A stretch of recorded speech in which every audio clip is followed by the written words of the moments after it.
you very much, sir. And good afternoon, gentlemen of the press. Welcome to the maiden brief on our activities at the Presidential CNG Initiative. As you recall, was launched on October 1st, 2023, during the President's inauguration Independence Day speech of that year.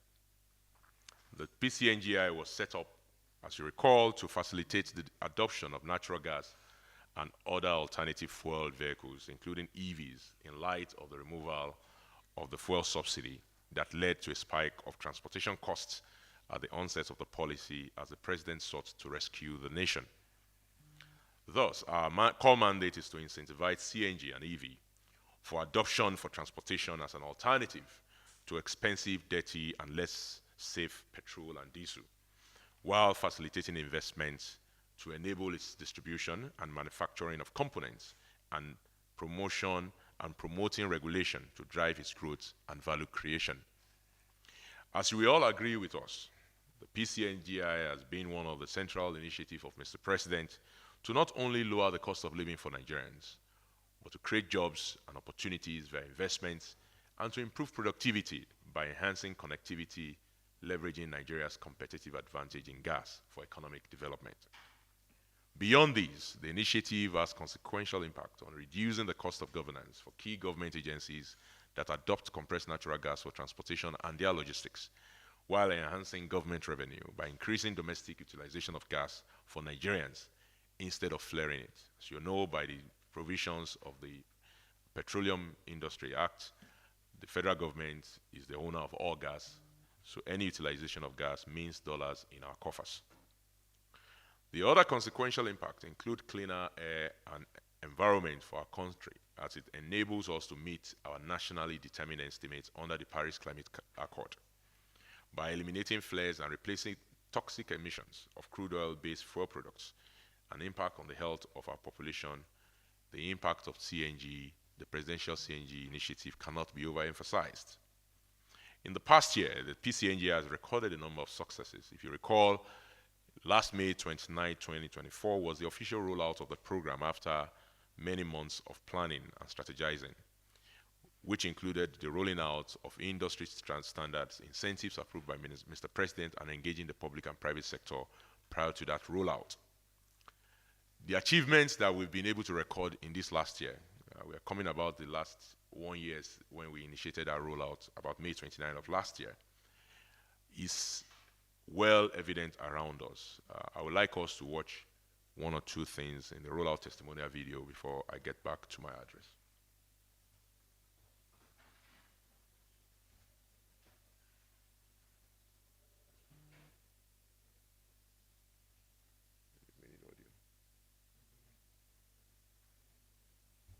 Can we get the audio? I think the audio is absent here.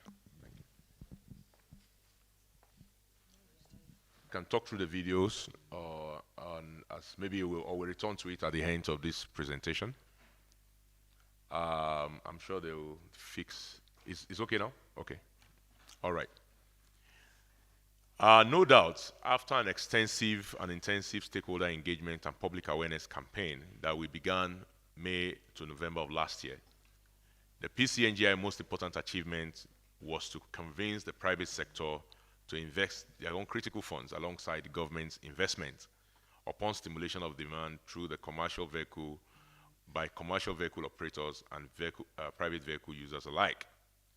In that last 1 year, we've attracted $491 million of investment to auto CNG, which has created 9,000 direct jobs and 75,000 indirect ones.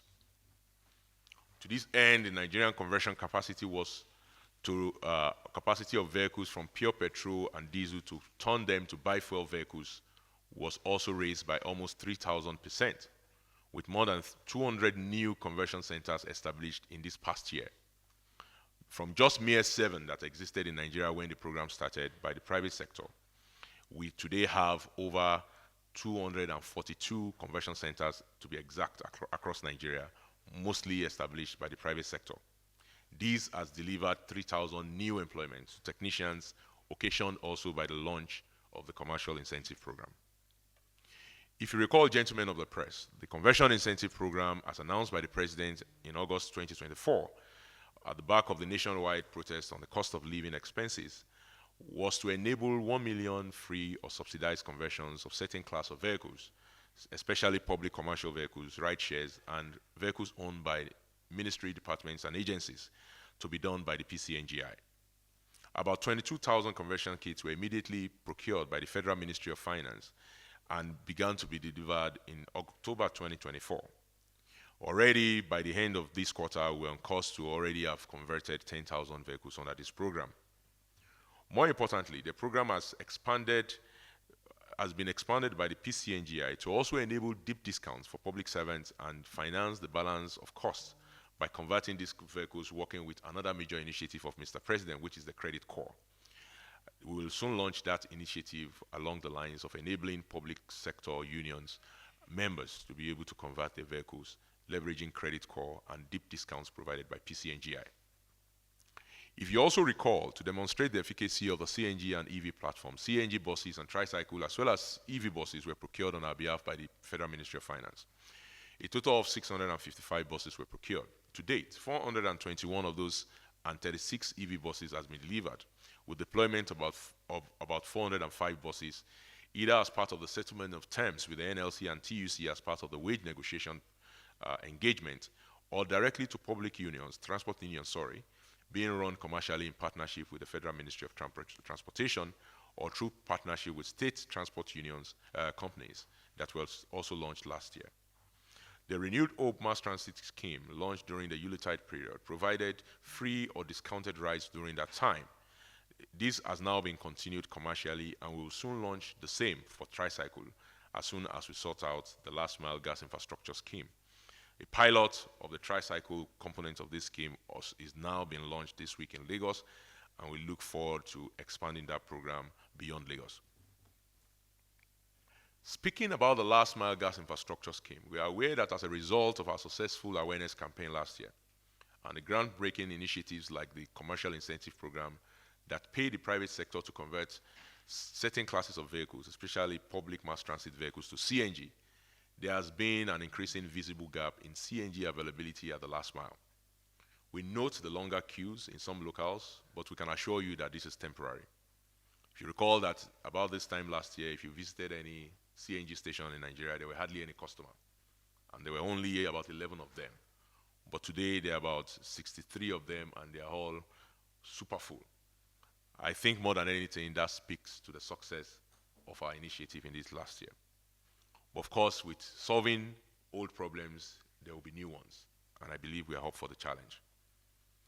The influx of CNG trucks as our industries invest, and the over 30,000 CNG conversions undertaken by the private sector by itself, having quadrupled the CNG fleet of Nigeria, naturally will put pressure on our gas infrastructure. But the PCNGI is not relenting in providing solutions. First, we launched an aggressive last-mile gas infrastructure scheme, which we call the Refueling on Lending Program, that will provide equipment at cost for refueling to key conversion centers and refueling partners. 25 sites are built to benefit, and 15 states are slated for this. Already the first site in Kwara State is live, and Kogi, Ekiti, Rivers, and Abuja will soon join them before May 1st, 2025. By June 12, we shall have Kaduna, Abia, Enugu joining the fray, with Niger, Kano, and Benue following shortly thereafter. To further bolster this base infrastructure, we have co-opted our private sector partners to deploy over 150 new refueling locations in the next 18 months. NNPC have already deployed 12 sites, with 8 to go this quarter, making it 20. An approval for additional 100 sought and secured for the next 18 to 24 months to be deployed across the country. NIPCO has imported equipment for 32 daughter stations, with 22 in operation and 8 under construction. Bovas has 8 under construction, AY Shafa has completed 1 and 9 under construction. Entities like Ibilo Oil are developing additional 8 sites. MBH and Mikano are also investing in not just mother stations, but also, not just daughter stations, but also mother stations. Just this week, I was privileged to visit the largest mother station under construction in Nigeria by Mikano in Ogun State that will have 12 dispensing arms for large trucks. We also visited Port Harcourt refinery, where there was additional opportunity for us to expand gas infrastructure deployed to the last mile for trucks that are plying the One Port Harcourt refinery to Indorama route. All of these have potential to drive down food and goods inflation rate by reducing costs by up to 80%. To this end, the diesel retrofit and conversion program will be launched this year by the PCNGI to accelerate this process. As a result of this aggressive last-mile gas infrastructure strategy, we will have been able to expand CNG penetration from 5 states to 17 states by June 2025. This is built to expand to 24 to 30 states by the end of the year.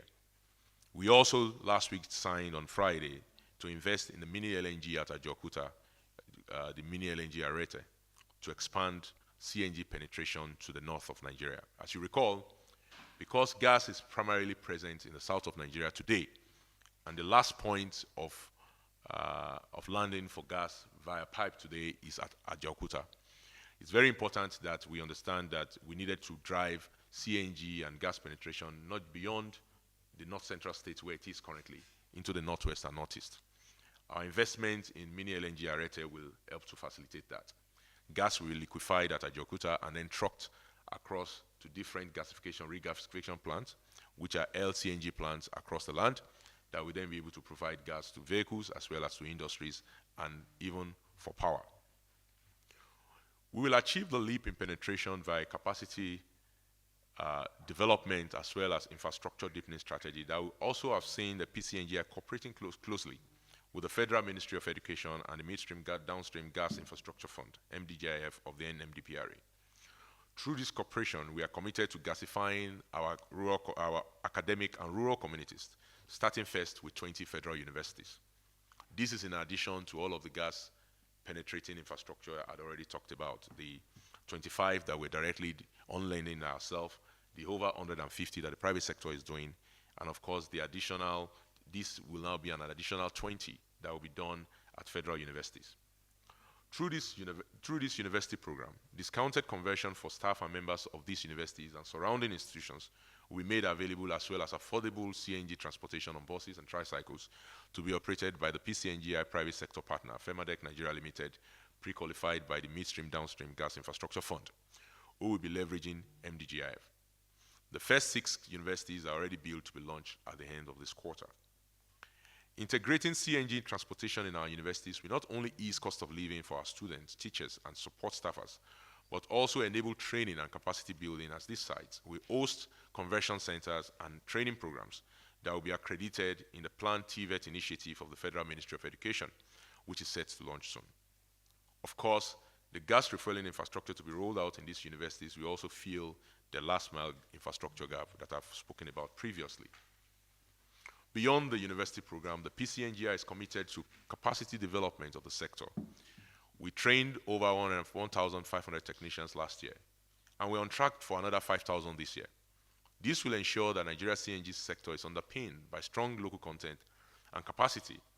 Active training and collaboration with national institutions like the Nigerian Army and Police is ongoing, as well as institutions like the Nigerian Institute of Transport Technology under the Ministry of Transportation, the Nigerian Automotive Design and Development Council under the Ministry of Industry, Trade and Investment, SMIDAN, as well as NASENE. Speaking about institutional capacity, we recognize the initial safety skepticism of the public, and we have responded to it by collaborating with the Federal Ministry of Petroleum Gas to develop an end-to-end monitoring of not just CNG but all gas vehicles through a collaborative initiative of the 4 principal regulators in the sector, which are the Standard Organization of Nigeria, the National Automotive Design and Development Council, the Nigerian Midstream Downstream Petroleum Regulatory Agency, and the Federal Road Safety Commission. Together, we are launching the Nigerian Gas Vehicle Monitoring System that will ensure only properly converted or inspected in case of OEM vehicles are refueled at our gas stations and operate on our roads, enforced by NMDPRA and FRSC respectively. At this point, let me be clear that the sole safety incident that occurred in Benin last year was a result of economic saboteurs engaged in illegal fabrication of CNG cylinders, and they were arrested by the police.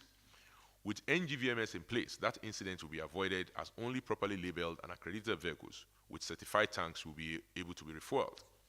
The necessary steps to launch NGVMS are ongoing, collaborating with the Honorable Minister of State Gas, and we expect it to be in place fully by the end of the year, working with the 4 agencies I previously iterated. We won't relent in ensuring the safety of lives and investment of participants in the sector. This was why we prioritized regulatory standards issuance from the get-go in March 2024, working with agencies, especially SON and NADDC, that developed the occupational standards to ensure the proper training of conversion technicians and the accreditation of conversion workshops, which they've launched. We enjoin all participants to ensure full compliance with regulatory requirements on safety and security.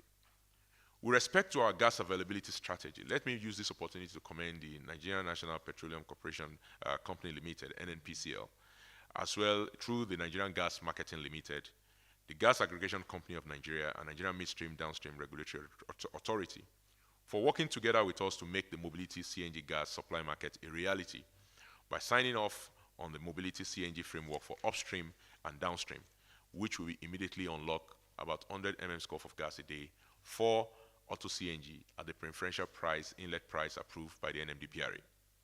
This market is built to go live with phase 1 in 2 to 4 weeks, and will ensure every vehicle needing CNG will get it at the preferential price approved by Mr. President, while eliminating arbitrage leakages.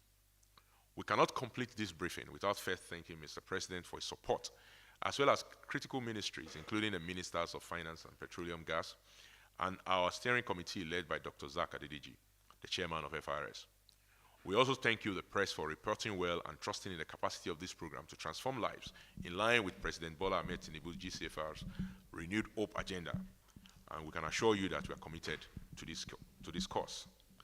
God bless you all, and God bless the Federal Republic of Nigeria. Thank you. Thank you very much, Engineer Michael Oluwagemi, Program Director and CEO. I said these are really good questions. I would take the first one, of course, from ITV, talking about, you had mentioned about the intrastate buses. I believe those are the ones you're talking about, the one that you don't see anymore, those long intra, that's within FCT, yes. So what had occurred was that we had gotten a supply of handover of some buses from Ministry of Finance that ran during the December period, but those buses needed to be optimized. So we had them returned to the manufacturer for optimization. So I believe as soon as that is resolved, they will be coming back. But we're also expecting another set of supplies from the Ministry of Finance. So those are specifically designed for intrastate. So not, but the interstate, the 75 are still in operation. It's just the intrastate. I believe we deployed about 15 of them. And we withdrew those, yes, because we needed to optimize for those. With respect to the CNG truck, that bi-fuel truck, and this is the point I wanted to make, that had the accident at Karu Bridge. People say, oh, it's a CNG truck. Well, it had the petrol tank and it had a CNG tank there too. Our own visit to the site indicated that the brake failure and the subsequent explosion of the petrol tanks were responsible for the carnage that we found there. And this was confirmed by a report that was sent to us by the Federal Road Safety Commission. The clearing of roads and all of that stuff is something that is at the behest of the emergency units of the FCT, and I think that we'll look into it to make sure that they do clear it. But it will interest you to know that 24 hours after that incident, there was also another incident at the same spot, right? And they were petrol vehicles, and there was a carnage, but nobody made noise and said it was petrol, don't use it again. The reality of it is that petrol and diesel, petrol is 20 times more explosive than CNG. Diesel is 8 times more explosive than CNG. If you're using petrol and diesel, you're already using the more dangerous form of transportation. And worst case scenario is that it is also not stored in a bulletproof or sealed structure, unlike CNG. You're sitting on just a can of a very explosive and inflammable material. You are literally sitting on a bomb. And that is why you see 9 out of 10 times when petrol vehicles get into an accident, they erupt in flames. I don't need to recall the carnage that have occurred in the last 6-7 months as petrol tankers have gone up in flames across the country.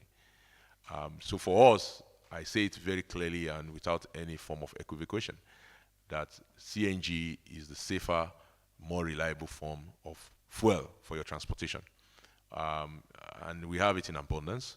It's reliable, it is safer, it is cheaper.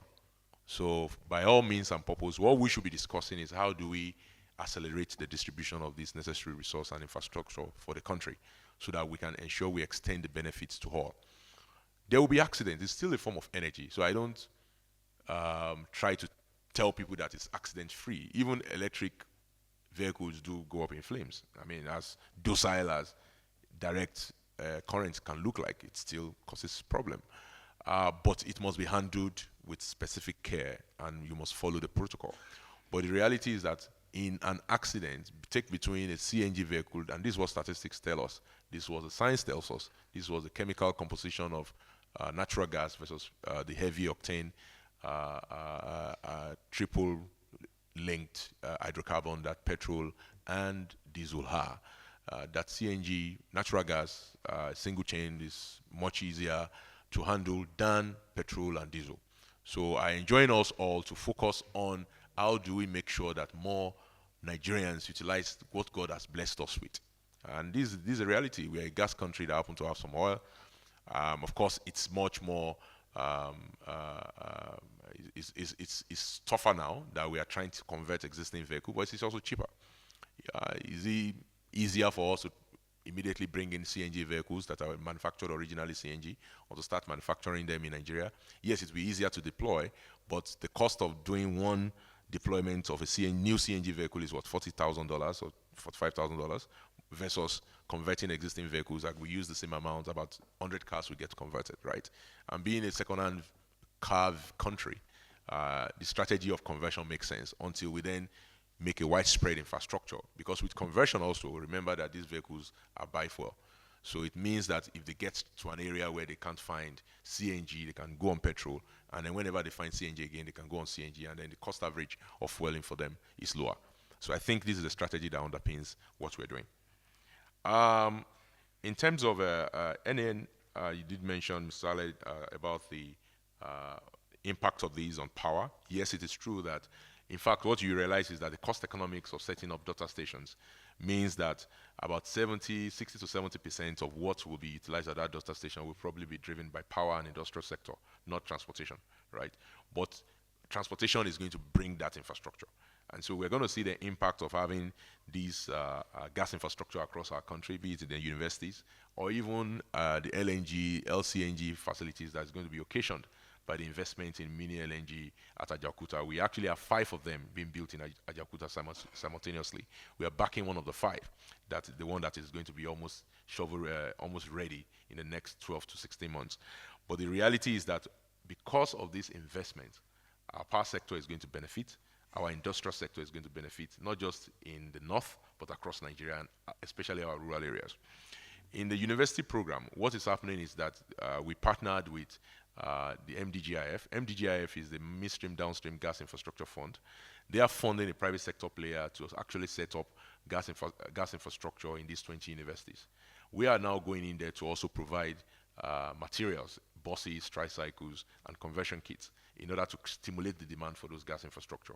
So this is a case of actually collaboration between 2 government agencies doing different things. We are able to provide materials, we're able to provide the incentives for demand, we're able to create programs that will allow people to actually convert their vehicles, that include academia and non-academic staff in those communities, so that the gas infrastructure does not lie fallow once the Midstream Downstream Gas Infrastructure Fund funds it. So that's what we are doing there. We are providing a lot of incentives on our side. For example, the conversion kits are being provided at deep discounts, and then the balance of it is also being financed by Credit Corps. So in reality, we're actually bringing 3 government programs in play at that particular, in that particular program. Question by Ruth from Bloomberg about the investments and what we expect. We've set a goal of about $1 billion of investment for ourselves this year. I think we have made appreciable progress towards achieving that. If I just take the 100 additional NNPC investments in data stations, that's close to $50 million, and the $27 million are rated. We're already close to $100 million in the last 1 month alone, right? So we continue to see increasing investments in the sector. So if I'm doing about 100 million a month, I think Mr. Tokwe Ajayi can prove my maths right. I'll be close to $1.2 billion by the end of the year. So yes, I think I'm confident we'll hit our $1 billion goal. We also have 150 stations that, as you mentioned, that those are in development, but those are actually refueling stations. The capacity you're talking about is the conversion capacity.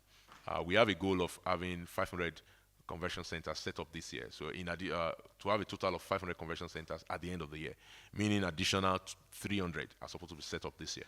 So that will increase our conversion capacity from about 65,000 a year currently to about 250 to 300,000 a year at the end of this year. So it will also be a significant boost for conversions. Mr. Tony, of Business Day, you mentioned the issue of gas supply and the long wait at the current refueling station. As I said, it's a good problem. It's a result of the success we've had. In fact, there are some areas where we don't have as much demand, and we've actually gone into these areas to rejuvenate the demand. For example, in some areas of Lagos, Lagos had about 14 refueling stations, and we noticed about 4 or 5 of them did not have enough customers, and we went there and did what we call 10 for 10, 10 by 10 in January and February. As a result, those stations are now having an influx of customers as I speak to you. So that's what we want to do. We want to activate demand, and then as we activate demand and people get converted to the gospel of CNG, and then we now see private sector step up to then meet that gap of supply. In the case of NIPCO, by the airport, they are doing more. The reality is that it's not so much an issue of gas supply. There's available gas supply. The question is how much can you supply and the limit of constraint that infrastructure imposes on you. So if I have 5,000 liter water liter, which is about almost 3,000, 2,000 SCM of gas delivered to that site, at the NIPCO site, 20 times a day. But the number of harms that station has is 2. Then it can only discharge 2 points at a time. Exactly. So there's a physical infrastructure constraint that every station will have. But what we are saying is that for business people to make that additional investment to increase the 2 arms to 4 to 5 to 6 to 7, they want to see evidence that their investment is going to have a return. So they have to see the demand. So that's why I said our strategy is demand stimulation led. We want to make sure that we stimulate demand, and then the business people see it, and then they do the investment that they need to make in order to ease the life, the pains at the pump. But those pains are going to ease. Even Abuja, as I speak with you now, I'm confident we will commission at least 3 to 5 additional sites in the next 1 month. Including the AY Shafa, the NNPC stations. All of these are coming on site. And as more options are being provided, as more people are getting those options, then it also increases the demand for CNG. But this is a departure from what we were doing in the past, which was we were importing poverty by importing subsidized petroleum, exporting jobs. We were funding jobs in Europe. And then we're crying out loud here that our budget is not being funded. Mr. President restituted the narrative away from that. Why are we funding buying petrol from Europe, Eastern Europe, and China when we have our gas here in country?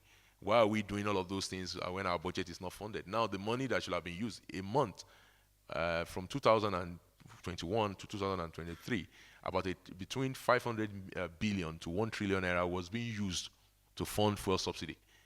This entire program we are discussing that have created all of these transformational changes, including 75,000 indirect jobs and over 7,000 jobs, maybe has been funded directly by the government by about 200 billion naira.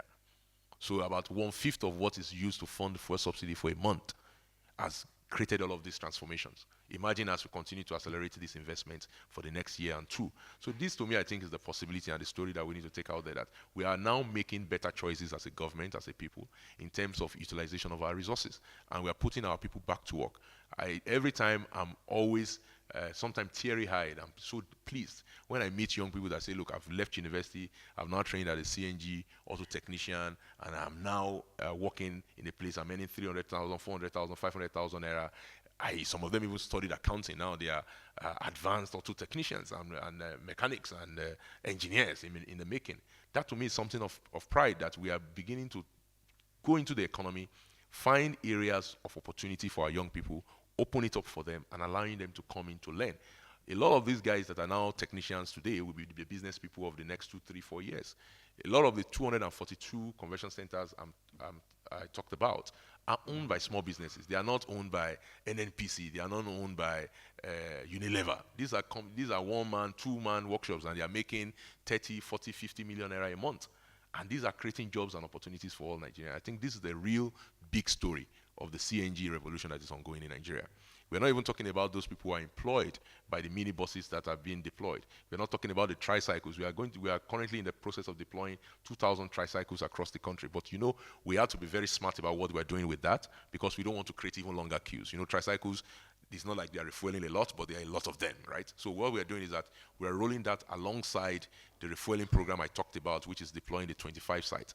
We've deployed one in Ilorin right now, and those tricycles are deployed in Ilorin. Additional ones are being deployed in Lagos as we speak, like I said, and then Abuja will follow. But as we have those tricycles being deployed, these are young people, some of them who would rather be doing something else or who are on the streets unemployed, now will be employed through our collaboration with the Federal Ministry of Youth Development,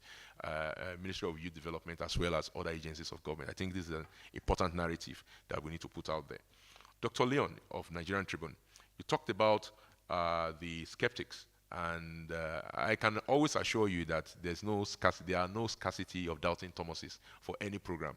I remember that even my late grandmother was a big skeptic when it came to telephones, but it did not prevent telephones from being adopted by all of us. The reality is that some people, I even know my own, many of my older relatives for a long time, maybe till the last 3-4 years ago, were skeptics about ATM cards. And some people said they're never even going to have apps, bank apps. But now everybody uses it, right? So there will never be a lack of skeptics in any program, I can assure you that. But now the question to you is, that boot space that you find to be so important, is it worth 65,000 or 70,000 naira? I said it when I was on Arise TV on Saturday. Okay, it's taking your boot space. Is that boot space, is it worth the 75,000 naira of savings that you will save if you go from Ibadan to Abuja on CNG? So people will make choices and be like, no, that space is not worth 75,000 naira. I will put a CNG cylinder in that space, and I will save 75,000 naira on my trip from Abuja to Lagos, right? And in doing so, they can even decide to also go and construct and be innovative and construct rack space on top of their vehicles to store goods and luggages. And this is not unusual. I mean, you have some rack spaces that are now even made in very beautiful formats that if you go to America, you see a Subaru, you see on top of them, they use it for road trips and all of that stuff. People will come up with innovative solutions. The reality is that ultimately, we are saving money. We are making the lives of the people better. We are making the air cleaner. We do not talk enough about how polluted our cities are as a result of the use of diesel and petrol. You will see a diesel vehicle and petrol vehicle, you see the smoke coming out of them. Those things are toxic, they are carcinogenic. Now we are moving to cleaner natural gas, which has 19% less tailpipe emission than what you have in diesel and petrol. All of the impurities that we let into the air is eliminated as a result of it. So I think these are things that should be celebrated, but we should not always talk about, oh, this one is. There will always be some people that will say they will not move. Even when horses, I remember I read something in the past online that said when cars were introduced, some people said horsemen were going to be put out of trade. Yes. So, but then we still have horses around, despite the fact that cars are now very, very popular. But we must make progress as humans, and we must adopt that which is more productive and is more beneficial to our society. Talking about focus on truck haulage is not an either-or proposition for us. We have to do it all. Like I said, the impact on truck haulage, on food inflation, on energy cost, on goods and services is real. But of course, it's also a little more complicated. Converting a diesel vehicle is different from converting a petrol vehicle, and it costs more. A diesel vehicle probably costs between $10,000 to $15,000 to convert, whereas a petrol vehicle will cost you $500. So for us at the program, we made a choice and said, okay, what is easy first to introduce? It's easier for us to, technically speaking, it's easier to introduce petrol conversion, and it also has direct impact when it comes to mass transportation. 90% of mass transportation vehicles are petrol, they are not diesel. Those, your Siennas, your highest buses, all of those are the ones that convey Nigerians from one part of the country to the other. Yes, and all of these things are petrol. So it's easier for us to introduce petrol first. People have now tasted CNG technology, they like it. So now when we now introduce diesel, and to be honest, with the diesel, most of them are owned by companies, right? So you see the likes of Dangote, Bua, Nigerian Bottling Company, all of these companies already on that train. What they've done is that as a result of our program, they've accelerated the adoption of CNG for truck and haulage. Like I said, my visit to Port Harcourt refinery on Thursday last week, alongside Mr. Jide Awolowo, where we are developing a program and an initiative around these trucks that are coming from on a port, that are going to Indorama, they have about 2,000 trucks that ply that route every day, right? And how do we make sure those trucks are running on CNG? And that is good for Nigeria. We'll do the same thing in Lagos ports, we do the same thing in Warri port, we do the same thing across the country, critical ports and conveyance area, truck haulage routes, including Lakaji corridor, that ensure that we can move Nigeria away from these test and sole dependency on diesel in order to fuel our industrial and commercial sector. We can sell those diesel that we produce, we can sell it to Ghana and the other countries that God has not blessed with gas, and then we can use our gas, and then we can be more competitive on a global scale. The last question, Mr. Oche, thank you very much, and the question around the availability of gas in terms of the long distance, we think that we need to make sure that these routes have more facilities, refueling facilities, in order to make sure that you have confidence that, okay, even if I run out of gas, I can always have somewhere to stop. This is the reason why our current refueling, online refueling program, like I talked about, we are focused on those areas that connect this, what I call the Y. The Y being the inverted Y, Lagos, Abuja, Port Harcourt, and of course Kano, and then the routes in between them. So we've deployed in Ilorin, we are deploying in Ekiti, and we're deploying in Lokoja.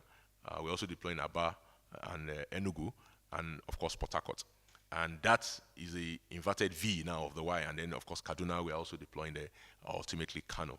This will ensure that at least in between those major transportation hubs, when you now go in a further distance, you can be rest assured that you will find refueling stations along the way.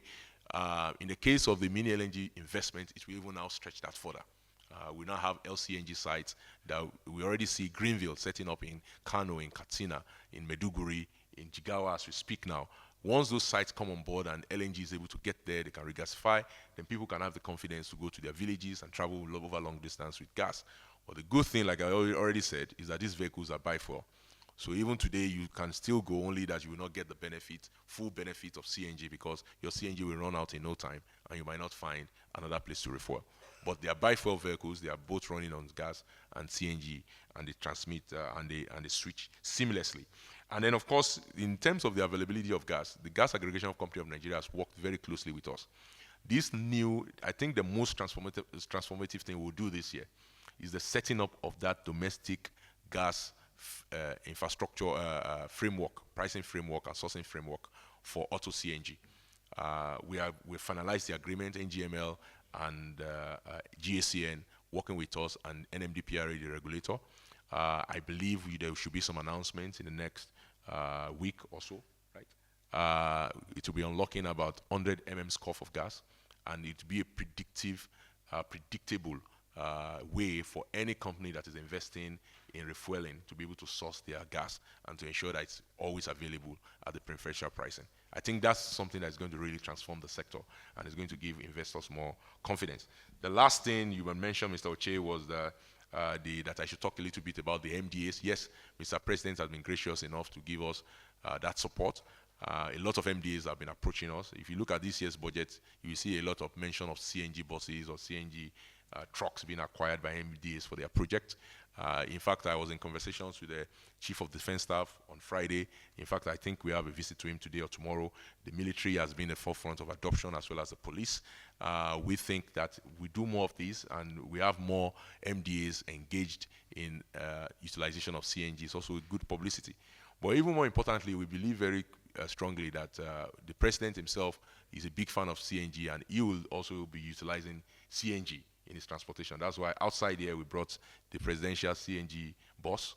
I'm sure we'll have a little walk outside so that you guys can inspect it. And in a future date will be arranged by my Egbons. We'll be able to present it to Mr. President. It's something that was donated to the PCNGI by those people who have the love of Mr. President and the love of this program at heart. Thank you very much, and God bless you.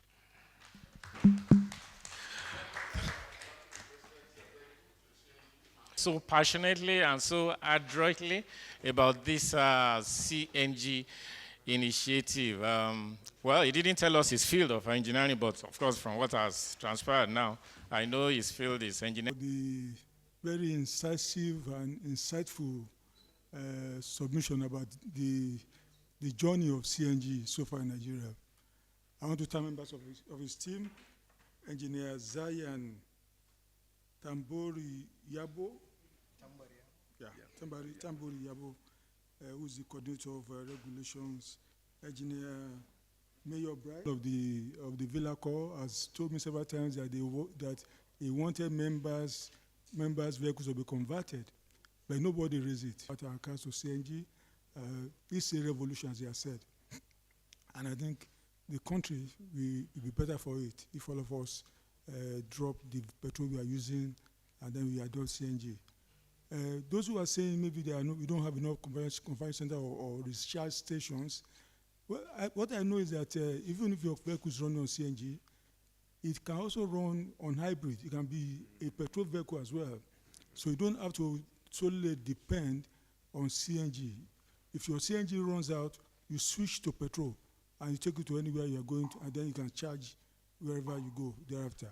So once again, I want to thank everybody, the journalists who are here, all my colleagues here, and the presidential CNGI team. Thank you for coming. We hope to host another person in the nearest future. Thank you, everybody. Thank you very much. I believe the engineer and his team deserve a round of applause. We have come to the end of this event. Next time you see me, we'll be a different person.